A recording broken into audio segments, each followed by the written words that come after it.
A data structure allows us to store data within our application and retrieve that data as needed. The SPL provides a set of data structures that are well-defined, robust, and tested for our use. Having these SPL-provided data structures can significantly increase our productivity as developers because those data structures provided by the SPL are the common data structures that we would generally need in an application. The fixed array, a linked list, a stack, a queue, and even a tree-based heap are provided in the SPL data structures collection. Arrays are very common. They're easy to use and they're very flexible. The native array that we've been using is not a fixed sized array, which has performance implications. The fixed array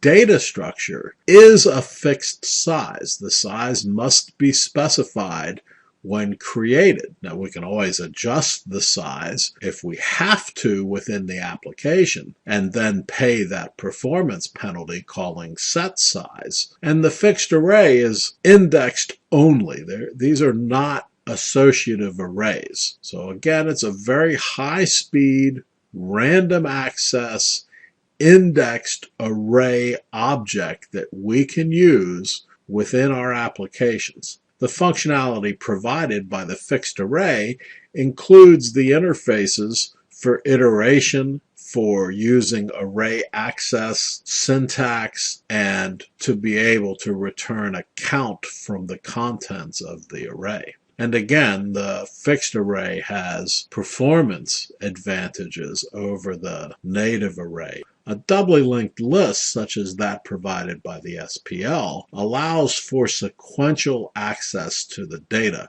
This is not random access such as is available with an array, but we can move forwards or backwards in a list of data. It is not an indexed list, but it allows us to move in either direction through the data. The doubly linked list in the SPL implements interfaces to allow us to iterate over the list of data and even to simulate the functionality of an array by implementing the array access interface, as well as the countable interface, giving us the ability to call the count function, getting the number of elements in the list. A linked list is very memory efficient, and the insertions and deletions from the list are also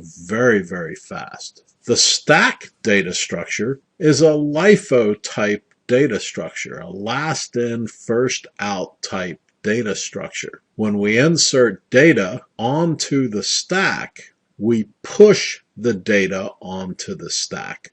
When we take data off of the stack, we are popping data from the stack. And the stack is implemented using a doubly linked list. A queue is a FIFO data structure, a first in, first out data structure, like standing in line for a movie. We get in line and we come out of the line in the order in which we entered the line. When we put an object in a queue, that insertion is done at the end of the queue, and we say we are enqueuing an object. When we remove an object from a queue, that object is removed from the front of the queue, and we say that we are dequeuing the object. And again, the queue is implemented using a doubly linked list.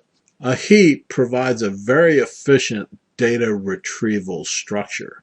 The heap is like a tree, where every element in the tree is larger than any of its child elements, which makes searching for a value very efficient. The largest element in the heap is, by definition, the root element, and all elements larger in value to the root element are on one side of the tree and those smaller are on the other side of the tree. The heap in the SPL is implemented as a binary tree, a B tree. However, the heap in the SPL is not a concrete class. This meaning that we cannot create an object of type heap because the heap definition in the SPL contains a function that is declared as abstract, meaning that it must be given meaning by an inheriting class.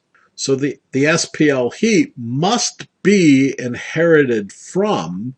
When extending the heap, the child class must implement the functionality of the compare function, again because it's declared as abstract in the SPL heap definition.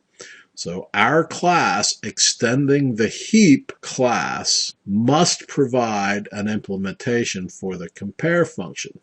Well, the compare function simply defines a way of comparing the value of our objects. Again, because the heap organizes data by value, whether greater than or less than the value of the root, we must define for that heap functionality how it is that our objects can be compared. And then the heap functionality uses that compare function to order our objects within the binary tree structure. To create efficient and thorough error handling in our applications, we can either create our own exception hierarchy that's specific for our application, or we can use the provided exception hierarchy in the SPL. By using the SPL defined exception types,